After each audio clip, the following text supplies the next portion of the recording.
Hi, folks. Welcome back to the Steve Malzberg Show.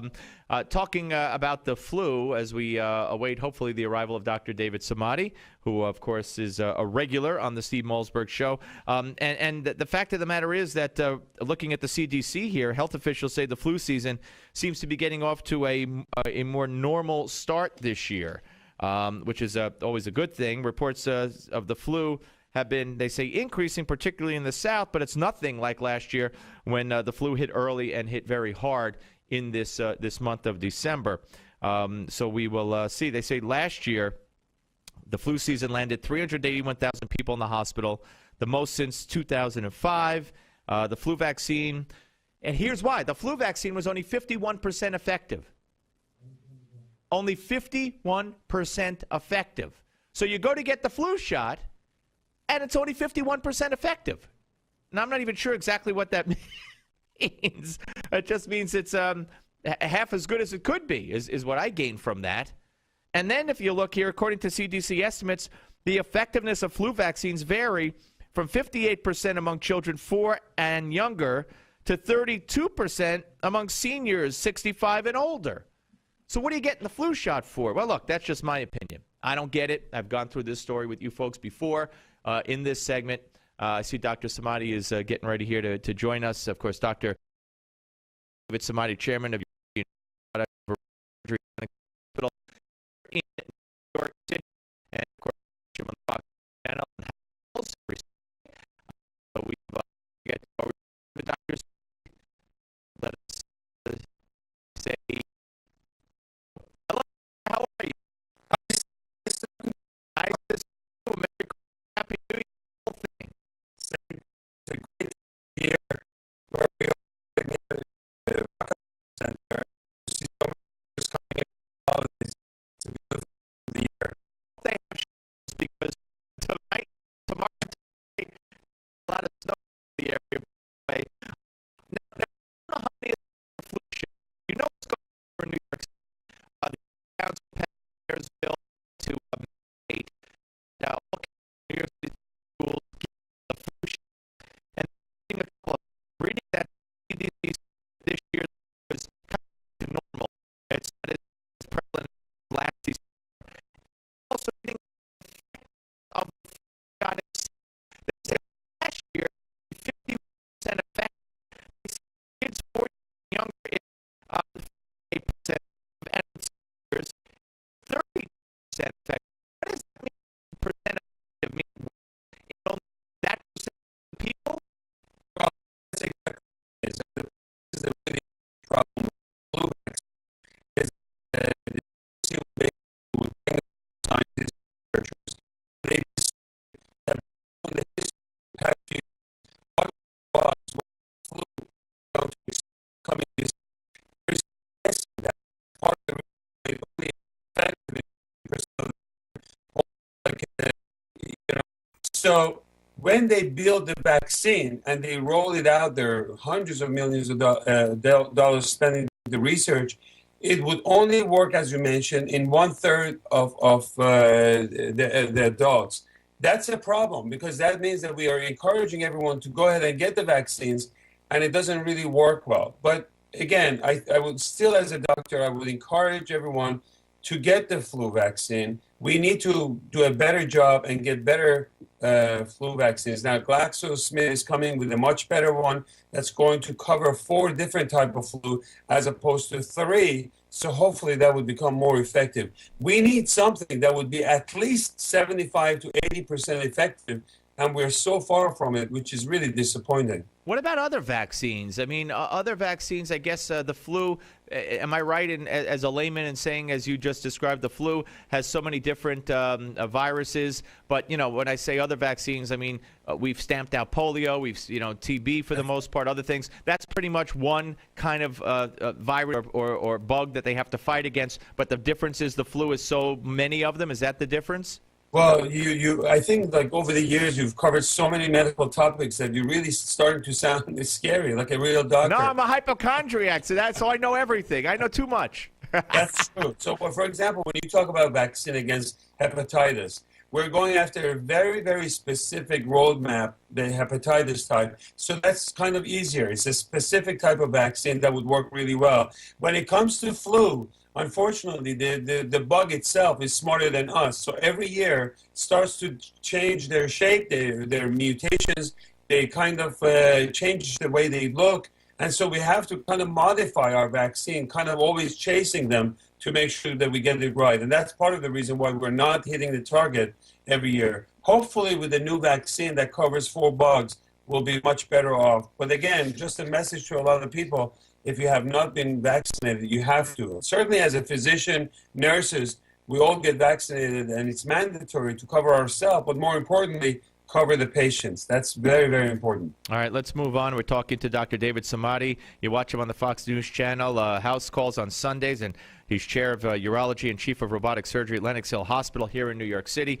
Let's talk about this study, which, it seems like this exercise there's no downside to it. It's moderate exercise. I guess if you have a heart condition, you check with your doctor, but you should always check with your doctor before you start any exercise program. But exercise throughout a person's life plays a significant role in reducing the risk of developing dementia, according to a new study spanning 35 years has found. And that, I guess, I'd be shocked if they ever said, exercise gives you this or gives you that or causes dementia. So I guess that the bottom line here, you could talk a little bit about this study and why it is, but I guess everybody should exercise. Look, there's no question that, at least 3 times a week, exercising and then moving the muscles and making sure that you really burn those calories, all of that is extremely important. Most of the studies, Steve, that we're talking about here, unfortunately, are observationals. So there are really no cause and effect or proof to say that if you exercise, you're not going to get dementia. But what we're seeing in most of these is that there's a delay of dementia, whether directly as a hormonal changes or as a result of some of the cardiovascular effect of this. Of course, when you exercise, you're going to clear those vessels. Your LDL, the bad cholesterol, is going to be down. Your HDL, which is direct effect of exercise, is going to be up. If you have less plaque in all the arteries going to the brain, you get more blood flow to your brain. Hopefully it would function better and can delay dementia. The big message out there is really to exercise 3 times a week minimum, and it's going to do well, which is exactly what we talk about on Sunday House Call on Fox News. And by the way, the program is doing amazingly well at 10:30 a.m. New York time. So that's the message. So if you really combine all the topics, get your flu, get the exercise, do all these crossword puzzles to delay this kind of dementia. And I always recommend 3 to 4 cups of coffee a day. That has been my signature at Fox News, and people are following it. Yeah, no, that is that's a big turnaround from what we were told at one point about coffee. But that so many things have changed over the years with original warning labels that have changed to hey, this could be good for you. But let me finish up with this one, and this is. So many things that we thought were never possible just a few years ago or a few decades ago have come to fruition, some good, some bad. And so when I read these things here, I'm just amazed. There's a guy named Ray Kurzweil. He's one of the world's leading inventors and thinkers and futurists. And he says that by the early 2020s, so we're talking about 10 years from now, we'll have the means to program our biology so that we don't get disease, and we prolong or stop the aging process to a certain extent or slow it down. I mean, how realistic is that? What is he talking about here? Steve, what we're doing is we're basically looking at the genomic map. So we are finding out all the key elements in our genes, and when something goes out of sync, that's when you start seeing some cancers. That's when you're seeing Parkinson's, dementia. By knowing exactly what the gene looks like, and by really mapping it correctly, we're understanding the disease much better. We can start plugging in things in our gene to stop it from changing and delay some of the things that we see in some of the diseases. You talk about what's going on in the future. The whole field of tissue engineering is going to really blossom. What we're going to do is using 3-dimensional printing, we're going to start making bladders. Instead of copying a page, you're basically going to put someone's bladder cells on a matrix, put it through the printing machine, and you're going to see a bladder or organ coming out. It's going to change the face of the way we do our surgeries, etc. And certainly with the research of stem cell research coming up, you're going to really change the way we practice, delay some of these diseases, and maybe even like stop them. You may one day find out that we've found a cure for Alzheimer's, for dementia, etc. So there's going to be a lot of excitement coming up. But let me ask you. Well, I can't even get my head around how one of these 3D printers. I've recently understood how you could get a gun from it, but how you could get a human organ from it, I don't get that. But let me. Yeah, go ahead. I was going to say I don't want to get too technical, but let me ask you this generalized question, Doc, and that is with the Obamacare law in effect and going forward. What is that going to do to this kind of innovation and the expense involved with this innovation and the new techniques and helping old people stop the aging process? We hear about these death panels and decisions that we hear about that the last few years of life are the most expensive and we have to reevaluate that. How is all that going to play into these advances? Will it stifle these advances? Well, I think it's going to really slow down the process. It's not Obamacare's fault because what they made a big mistake is that they never thought about the consequences. I can tell you as a doctor, a lot of people are scared of what's coming. So when they were planning to put this Obamacare, they really didn't think about the details of this, how it's going to affect.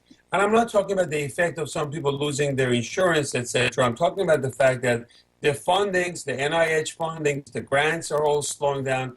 It's very difficult as a scientist and as doctors to get those kind of research fundings that we used to get. And all of that is going to hamper some of the research that we're doing. So your point is well taken. I think on the clinical side, Obamacare is going to affect the way we take care of the patients.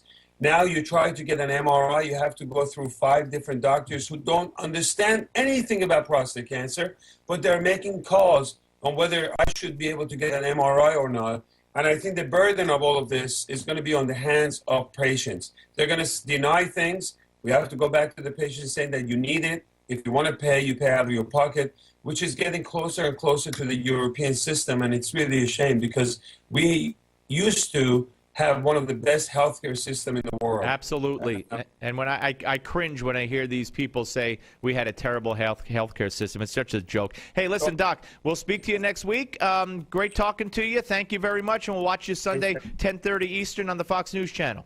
Thank you so much. Be well. Thank you. Dr. David Samadi, Chair of Urology and Chief of Robotic Surgery at Lenox Hill Hospital here in New York, and you watch him on House Calls on the Fox News Channel. As you mentioned, that show is doing tremendously well. I'm not surprised with Dr. Samadi doing it, so we will check him out on Sunday. But very interesting. Folks, I'm not a stupid man. I'm not a genius, but I can't understand how a 3D printer could make a bladder or a kidney, or that I don't get. That I don't get. And maybe we'll pursue that next week with Dr. Samadi. What does that mean for transplants and heart transplant? Could it make a heart? I don't know, because I'm not that smart. All right, we'll come back. Steve Malzberg Show. Rich Lowry joins us on the Steve Malzberg Show, Newsmax TV and radio.